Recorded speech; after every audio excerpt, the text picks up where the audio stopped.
भागवत जी सुनने से क्या होगा? भागवत जी सुनने से भगवान के स्वभाव का पता चल जाएगा। और अगर किसी के स्वभाव का पता चल जाए तो स्वभावो एव सर्वो परिजायते जलतुम्बिका न्यायेन रेतस्य ऊर्ध्वगमनम। इस खोपड़ी से भी ऊपर अगर कुछ होता है तो व्यक्ति का स्वभाव होता है।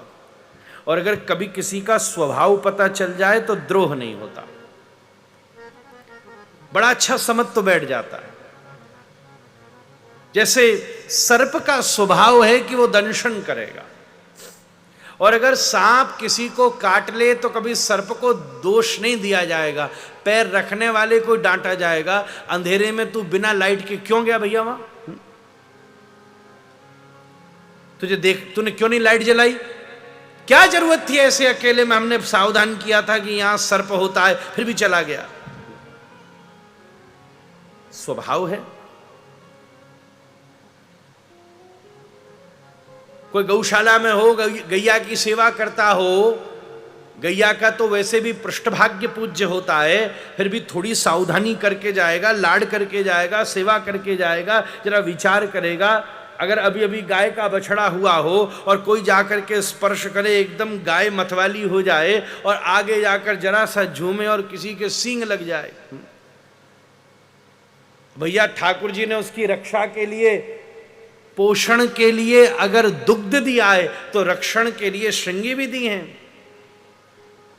उसके स्वभाव का अगर बोध हो गया तो पीड़ा नहीं होगी। अरे हमारी से ही भूल हो गई, हमने ध्यान नहीं रखा इसलिए सींग लग गया।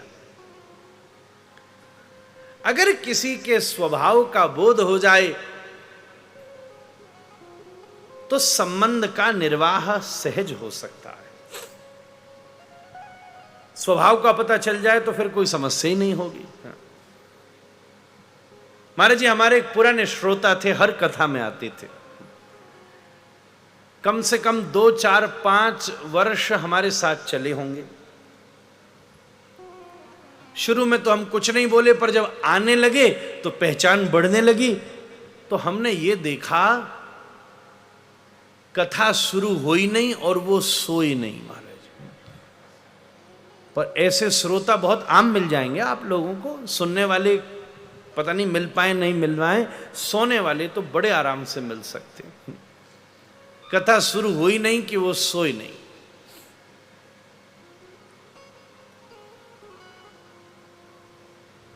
पहले तो हमको अटपटा लगा महाराज जी। थोड़े दिन बाद जब बात भी करना खुल गए, मिलने आए, तो हमने कहा बाबूजी कथा शुरू होती नहीं है कि आप सोई जाते हो, बस हमारा मंगलाचरण पूरा हुआ नहीं कि खूब सो गए। तो बोले महाराज जी आपने सही पकड़ा, मैं प्रयास करता हूं, जगहों पर मुझे नींद आ जाती है, मैं क्या करूं? मैं कोशिश करूंगा, जल पीऊंगा, नहीं खाऊंगा।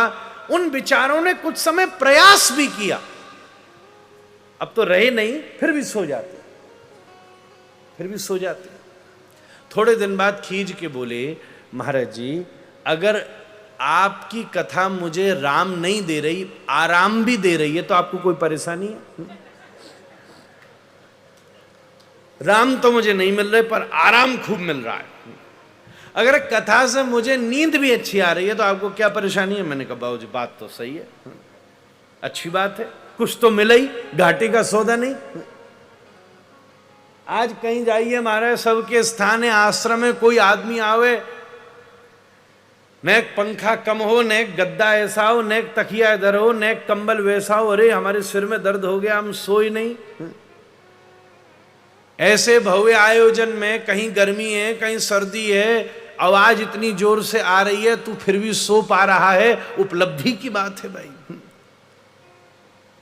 बोले महाराज जी सच बताऊं, कथा सोते मुझे बड़ी अच्छी नींद आ जाती है। अब जो कहो आप तो ऐसे ही, अब जैसे हैं सो हैं। तो हमने कहा और किसी कथा में चले जाओ, तो बोले और किसी कथा में नींद नहीं आती, आपकी कथा में ही आती, और हमें तो वही चाहिए। हम बोले चलो ठीक है भैया, एक काम करो, फिर हमारे पर एक उपकार करो। शुरू में तो बिल्कुल आगे ही धमक के बैठ जाती। अब महाराज जी पहला श्रोता ही तुम्हारी नजर भिड़ा के सो रहा हो तो कथा करनी कितनी आफत हो जाए महाराज। बड़ी मुश्किल, खुद को नींद और आए। वैसे भी वैज्ञानिक कहते हैं सामने बैठा व्यक्ति अगर 3-4 बार जम्हाई ले ले तो तुमको जम्हाई आएगी आएगी। चिकित्सा में इसको बड़ा कंटीजियस कहा जाता है। कई चीजें ऐसी होती हैं, आप किसी के सामने जम्हाई लीजिए तो आपको जम्हाई आएगी आएगी, चाहे नींद नहीं आ रही हो। बड़ी मुश्किल है। तो हमने उनसे कहा एक काम करो, आप ऐसी कृपा किया करो, सबसे आगे मत बैठा करो, थोड़ा सा कोने में सोफा पे बैठा करो। या नहीं बैठे आप, मुड़ मुड़ के मत देखिए। अब तो वो गए साकेत धाम निवास कर रहे, अयोध्या धाम कहाएंगे। और ये बात दूसरी है कि किसी दूसरे रूप में यहाँ बैठे हो भैया, तो ये भागवत जी में आप तर जाएं, ऐसी हमारी प्रार्थना है। कोना में बैठ जाते, हमारी इतनी मान गई, सोते रहते। अब हमको भी असुविधा नहीं, थोड़े दिन में पता चल गया व्यक्ति का स्वभाव ही यही है। अब मजे की बात यह हुई कि 5-6 साल के बाद में एक दिन हमारी वृंदावन में कथा हो रही और वो सोए नहीं। तब हम तो कथा ही भूल गए महाराज जी। हम बोले इसका मतलब यार आज तो हमारी कथा अच्छी नहीं हुई, पट्ठा सोया ही नहीं। ये तो सोना चाहिए था, सोए इसका मतलब अच्छी कथा। और स्वभाव के विपरीत कार्य किया तो समस्या हुई। बोले महाराज कथा कोई उठ के सोने तो समस्या नहीं होनी चाहिए, सोए। आप कह रहे हो सोने से नहीं सोया इसलिए समस्या हो रही है। उसके स्वभाव का बोध हो गया। किसी के स्वभाव का बोध हो जाए तो संबंध सहज हो जाता है।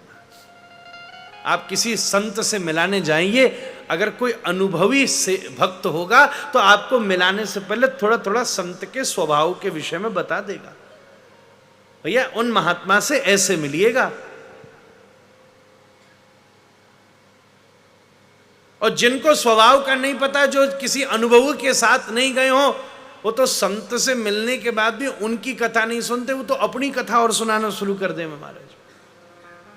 कई ऐसे महापुरुष हैं, 1 घंटा मिलने आए, 55 मिनट तो खुद ही बोलते रहे महाराज। संत बैठा हाँ जी करता रहे महाराज। करें तो करें क्या, सबका अपना अपना स्वभाव है। पर स्वभाव का बोध हो जाए तो समस्या ही नहीं होती। अगर श्री ठाकुर जी के स्वभाव का बोध हो जाए तो उनसे संबंध बैठाना सहज हो जाएगा, अनुभव सहज हो जाएगा, उनसे मिलना सहज हो जाएगा, उनको मिलने की भंगी सहज हो जाएगी। उसके स्वभाव का बोध हो जाए तो उसकी दिनचर्या का बोध हो जाएगा, उसके सुख दुख, उसकी रुचि अरुचि, इस सब का बोध हो जाएगा। एक लंबे समय किसी के साथ रहने के बाद आपको उसके विषय में क्या पता चलता है? केवल उसके विषय में स्वभाव का ही तो पता चलता है। और जब आप किसी के स्वभाव से परिचित होते हो तब उसके विषय में कोई दूसरा व्यक्ति कुछ भी कह दे, आप भरोसा नहीं करोगे कि हम तो भैया उनके स्वभाव से परिचित हैं, वो सब कर सकते हैं, ऐसा नहीं कर सकते महाराज। महर्षि वाल्मीकि गोस्वामी जी अनेकों प्रसंगों में वर्णन कर रहे हैं, मैं उस तरफ नहीं जाना चाहता, नहीं तो भागवत जी तो धरी रह जाएंगी। श्री भरतलाल जी पधार रहे हैं, श्री चित्रकूट में श्री रघुनाथ विराज रहे हैं, लखनलाल जी विराज रहे हैं। अगर व्यवस्था देखी जाए तो श्री लखनलाल जी के द्वारा की गई प्रतिक्रिया में कोई दोहराए नहीं है। एक बड़ी भारी सेना को लेकर के श्री भरतलाल जी पधार रहे हैं, पर श्री रघुनाथ ने भरतलाल जी को उस समय आई हुई व्यवस्था से नहीं देखा, श्री रघुनाथ ने भरतलाल जी के स्वभाव से देखा। लक्ष्मण जी तक का अनुशासन कर दिया, हे लखनलाल क्या तुम भरत के स्वभाव से परिचित नहीं हो महाराज? सब हो सकता है, ऐसा नहीं हो सकता। शास्त्रों में अनेकों प्रसंग हैं महाराज, पर आप किसी की भी बात को स्वीकार और अस्वीकार कर सकते हो उसके स्वभाव को जानते हुए। आज आपके पिता के विषय में कोई भी व्यक्ति बोले, अपनी प्रतिक्रिया से पहले 10 बार विचार करोगे। अपरिचित व्यक्ति में बोले तो 1 मिनट में मान लोगे, हाँ ऐसा लगता है, हो गई ऐसा। पर जिसके स्वभाव से आप परिचित हो उसके विषय में कभी भी कोई चीज ऐसे स्वीकार नहीं कर सकते महाराज। भ शब्द कीर्ति वचनों। भागवत जी सुनने का फायदा क्या है? भागवत जी सुनते सुनते सुनते सुनते, और तो हम ज्यादा नहीं जानते कितने लोग कितनों समय से सुन रहे हैं, पर श्री राम कथा सुनने से श्री रघुनाथ के स्वभाव का बोध हो जाता है। श्री भागवत सुनने से हमारे श्री श्याम सुंदर के स्वभाव का बोध हो जाता है।